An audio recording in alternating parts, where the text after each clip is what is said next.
Morning my dear students. आज मैं आपको क्लास 12 मैथ का लेसन 5.5 कंटिन्यूटी एंड डिफरेंशिएबिलिटी का क्वेश्चन नंबर 3 एक्सरसाइज का लेके आया हूं। क्या दिया है? Differentiate the function given in WRTX। हमारा न्यूमेरिकल दिया log x power cos x दिया। ठीक है, तो हम चलते हैं डियर, इसको सॉल्व करते हैं। अब लेते हैं इसको, हम मान लेते हैं y इज इक्वल टू क्या है हमारा log x to the power क्या दिया है cos x दिया है। हमने आपको सिखाया है दोस्त log m पावर n बराबर n log m। ठीक है, इतना बताया है। अब देख लीजिए, हम दोनों तरफ log ले लेते हैं, लिखते हैं बोथ साइड log। ठीक है, बोथ साइड log लेने पर। ठीक है, तो ये क्या हो जाएगा log y is equal to is equal to हमारा क्या हो जाएगा cos x log क्या हो जाएगा log x। ठीक, क्योंकि एक फंक्शन हो जाएगा, समझ गए ना। cos x ऊपर था तो नीचे आ गया, इतना आ गया। ठीक, अब यहां से देखिए, आपको समझ में नहीं आएगा, मैं एक स्टेप और बढ़ा देता हूं। यहां पे क्या हो जाएगा y is equal to log, फिर क्या हो जाएगा log x to the power cos x। ठीक है, इधर भी log। ठीक, अब यहां से हम क्या करते हैं, लिखते हैं बोथ साइड WRTX।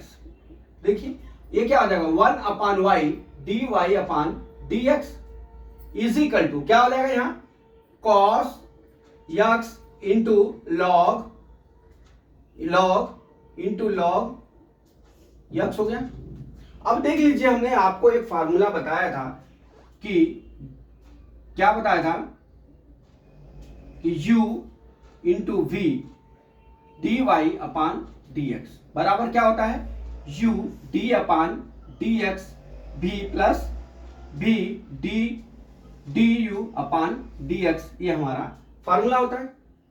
अब यहां से हम कर लेते हैं, दो फंक्शन है 1 upon y dy upon dx।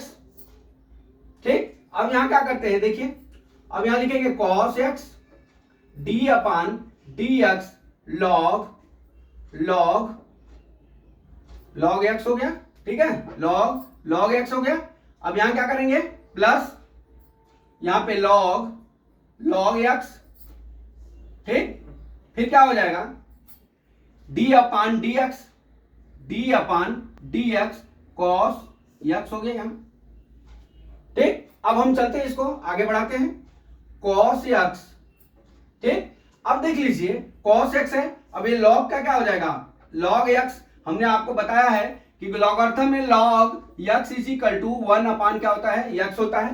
ठीक, अब यहां पे क्या हो जाएगा इंटू 1 अपान x हो जाएगा। अब देख लीजिए d अपान dx log क्या हो जाएगा हमारा यहां x हो जाएगा। नहीं सॉरी, यहां पे ये नहीं होगा, यहां पे क्या हो जाएगा log है तो ये 1 अपान log x हो गया, फिर d अपान dx log x हो जाएगा। यहां पे समझ गया ना, क्योंकि log के जगह x की जगह ये है तो 1 अपान log x, फिर जो x का है उसका dy बाई dx करेंगे प्लस क्या हो जाएगा log x। ठीक है, अब हम जानते हैं cos x d अपान dx cos x बराबर माइनस साइन x होता है। ये आपको फार्मूले याद होना चाहिए, तभी ये न्यूमेरिकल सॉल्व कर पाओगे। यहां क्या हो जाएगा इंटू माइनस साइन x हो गया। अब कर लीजिए इसको बराबर, यहां पे क्या हो जाएगा 1 अपान y, या यहां पे देखिए अब यहां पे क्या है dy अपान dx हो जाएगा। यहां y डिवाइड में है तो यहां जाके मल्टीप्लाई हो जाएगा y इंटू cos x क्या हो जाएगा cos x log क्या हो जाएगा यहां पे 1 अपान x हो जाएगा x log x हो जाएगा x log x हो जाएगा। ठीक है, फिर क्या हो जाएगा यहां पे माइनस, ये माइनस बाहर ले लेते हैं, माइनस क्या हो जाएगा sine into sine x into log x हो गया। ठीक है, ये बड़ा कोष्टक बंद, इतना आ गया। अब देख लीजिए y की वैल्यू कितनी हमने रखा है, यहां पे y बराबर कितना हो जाएगा log x to the power cos x। ठीक है, अब यहां पे इंटू लिखेंगे क्या कोष्टक में cos x अपान यक्स लॉग यक्स माइनस क्या हो जाएगा साइन यक्स लॉग कोष्टक में लॉग यक्स हो जाएगा। यही हमारा D Y by D X क्या, यही हमारा डी क्या हो गया आंसर हो गया, यही आंसर हो गया। क्यों? क्योंकि डियर इसमें आपको बता दूं हमने एक एक सवाल का टॉपिक बाय टॉपिक आपको खोल के दिखाया है। यहां पे जो है हर एक लाइन पे हमने आपको फार्मूले इधर समझाए और उसके ऊपर से हमने इसका डेरिवेशन किया। तो मेरे हिसाब से आपको ये न्यूमेरिकल पूरा फुल्ली समझ में आ जाना चाहिए, कहीं कठिनाई नहीं होना चाहिए, क्योंकि ऐसे न्यूमेरिकल जो है एग्जाम में पूछे जाते हैं। बस आपको जो है लॉगरिथम को जो फार्मूले हैं वो आपको ये यहाँ पे याद रखना होगा, ठीक है। तो ये हमारा तो आंसर आ जाएगा। तो माय डियर स्टूडेंट्स, मैं ये समझता हूं कि न्यूमेरिकल आपको समझ में आ गया होगा। अगला न्यूमेरिकल कल मैं फिर लेके आता हूं। जय मां सरस्वती, जय भारत माता, जय जवान, जय किसान।